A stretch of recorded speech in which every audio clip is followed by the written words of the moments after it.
Dan Kolko and Bo Porter. And Bo, the offense has gone quiet for the Nationals since they came back to their home ballpark. They need to put up some crooked numbers today, and they need Anibal Sanchez to go out there and throw a gem. Yes, we definitely need some runs, but then we need Anibal Sanchez to come out and do what he's been doing in the second half of this season. But again, when you look at this Washington Nationals season, it's been a tale of two seasons. We all know that we started out and we did not play good baseball. But then for a stretch of a 3-month period, this has been one of the best teams in all of baseball. But did you think that this team was going to go quietly? Because I believe that this team has a destiny in front of them, and the challenges that lay ahead, I believe that they're going to overcome those challenges, and it starts today against the Braves. Let's take a look at the starting pitching matchup today at Nationals Park. Anibal Sanchez for the Nats, an even 8-8 record on the season with a 4.04 ERA. The left-hander, Max Fried, for the Braves, 16 wins on the year, a 4.02 ERA.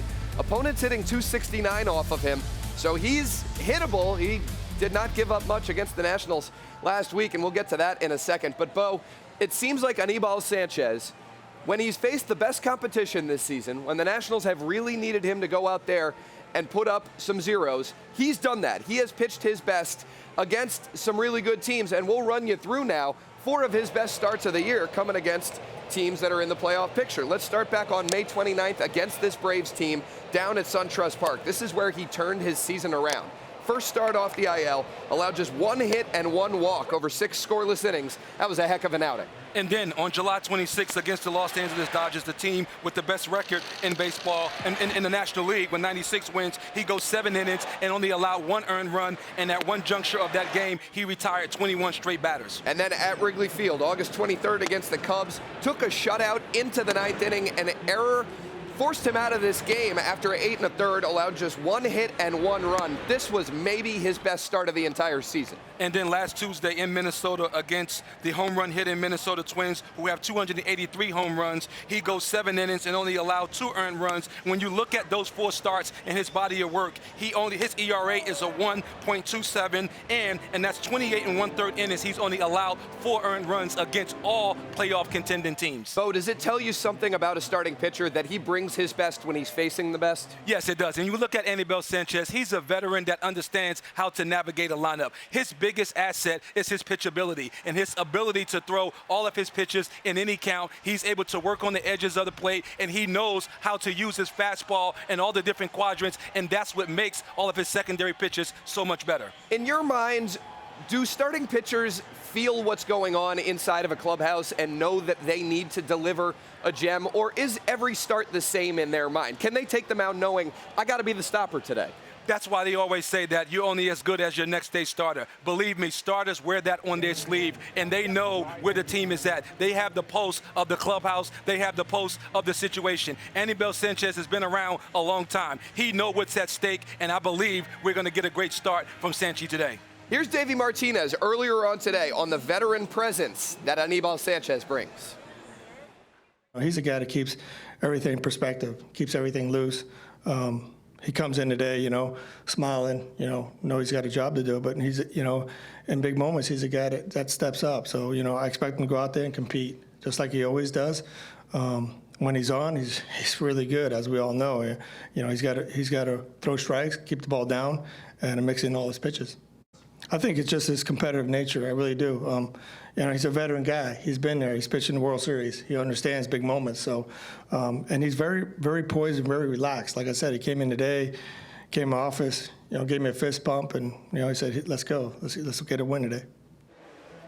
So that's what the Nationals need from Anibal Sanchez today. Let's go down to the field now and welcome in Alex Chappell, who has an update on a terrifying situation that happened at Nationals Park yesterday. Alex, Charlie Culbertson took a Fernando Rodney fastball to the face. He had to leave the game, was carted off the field.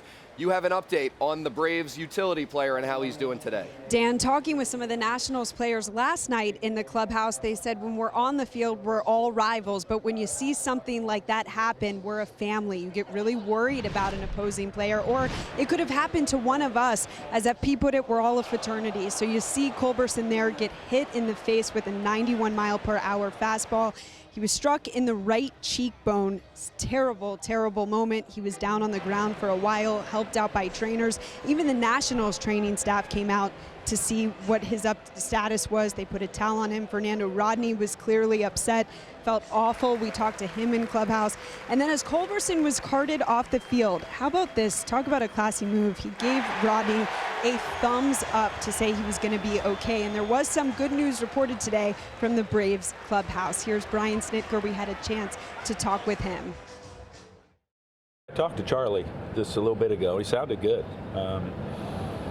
One of the trainers will accompany him back to Atlanta and let the eye doctor and the specialist see him, but I didn't see him, talk to him.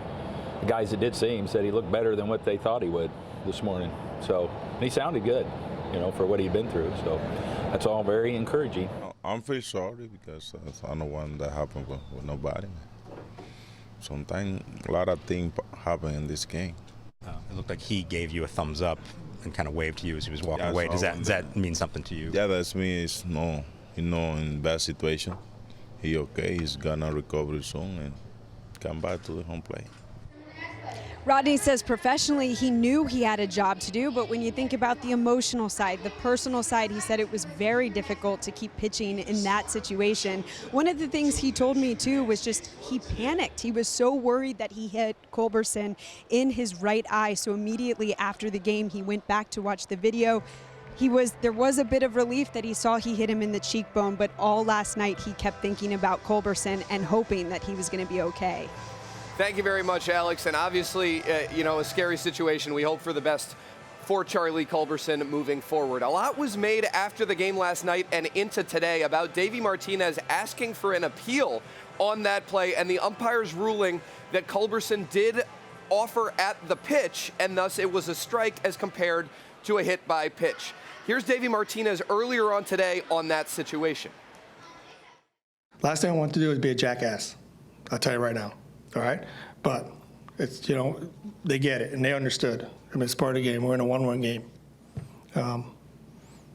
I would think that, you know, that everybody would understand that, you know, it's unfortunate and it stunk. As we all recall, you know, we had a player break their finger in 2 places because he got hit, and he had to go back and we had to get somebody else to hit for him.